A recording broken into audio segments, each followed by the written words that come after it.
Demak, navbatdagi masala SO3 parchalanadi SO2 bilan kislorodga. Reaksiya tenglamasi bo'yicha sulfat angidridning dastlabki konsentratsiyasi 6, uni 3 dan 1 parchalanganda sistemada e'tibor beramiz. Muvozanat qaror topdi degan. Tezlik konstantasi bor, to'g'ri reaksiyaniki mana. Tezkor reaksiyaning tezlik konstantasini va uning birligini toping. Yaxshi. Masalani qismlarga ajratib chiqamiz. Mana. Yashil bilan belgilab qo'yaman, bu birinchi qism bo'ladi.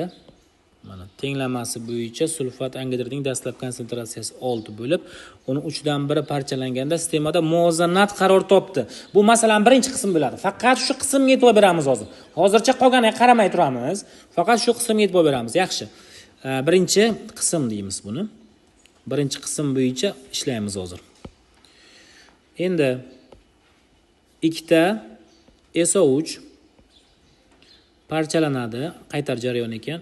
Demak, ikkita SO2 bilan kislorodga bo'ladi. Hammasini demak, agregat holati gaz ekan.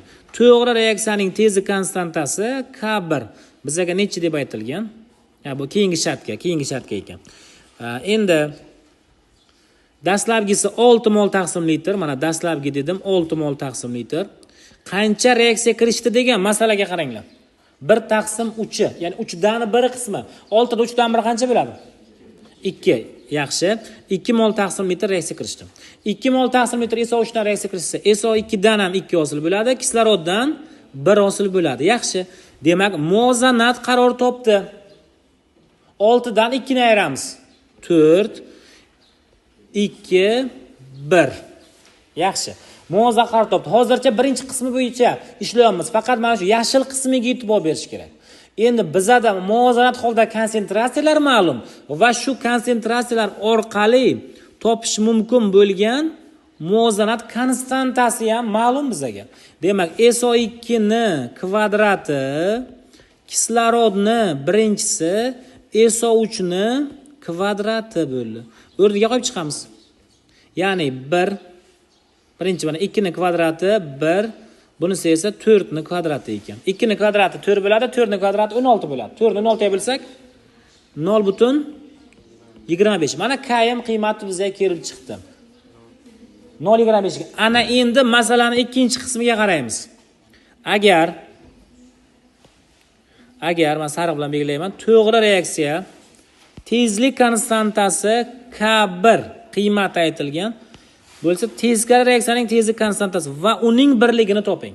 Demak, masalani o'sha ikkinchi qismini birinchi so'ralgan narsasi tezlik konstantasi so'ralgan. Uni birligi sal keyinroq topamiz.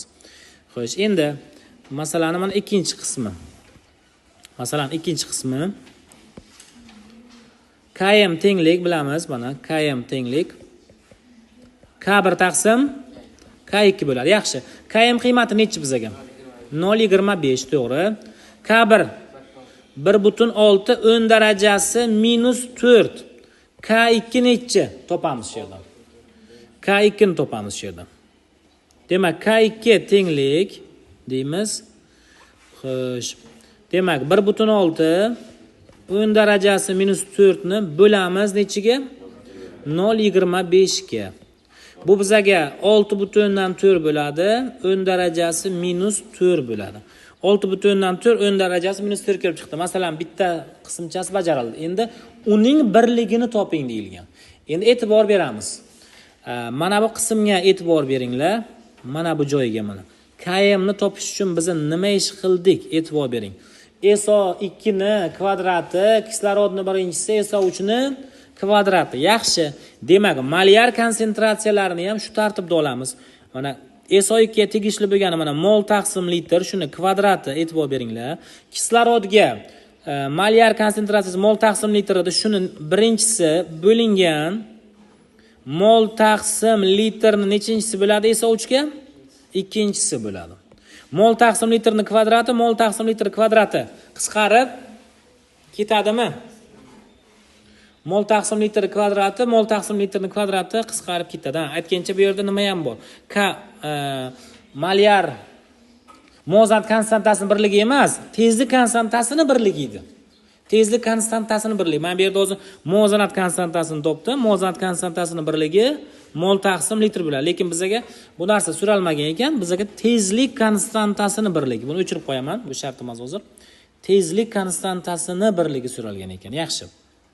Demak, bizada km ni birligi mol taqsim litr kelib chiqdi. Yaxshi.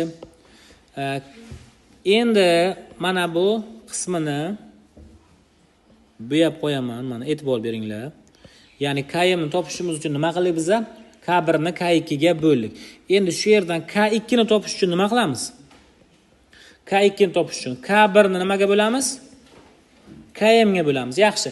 K1 bizda masala shartida berilgan va uni qiymati ham bor, bizga birligi kerak.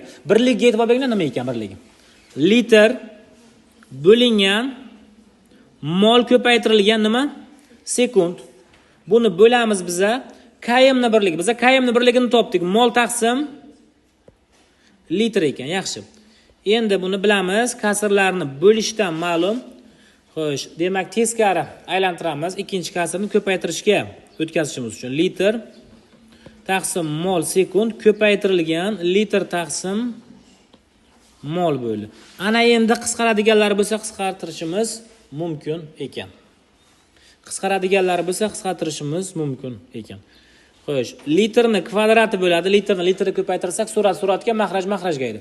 Mol taqsim mol ko'paytirilgan sekundni molga ko'paytiramiz. Demak, bu molning kvadrati ko'paytirilgan sekund bo'ladi. Yaxshi. Demak, bu bizga nima bo'ldi endi birligi? Litrni kvadrati taqsim molni kvadrati ko'paytirilgan nima bo'ladi? Sekund bo'ldi. Qaysi javobda shu narsa berilgan? Demak, litrni kvadrati taqsim molni kvadrati ko'paytirilgan sekund. A javobda berilgan ekan. Demak, bunda to'g'ri javob A ekan.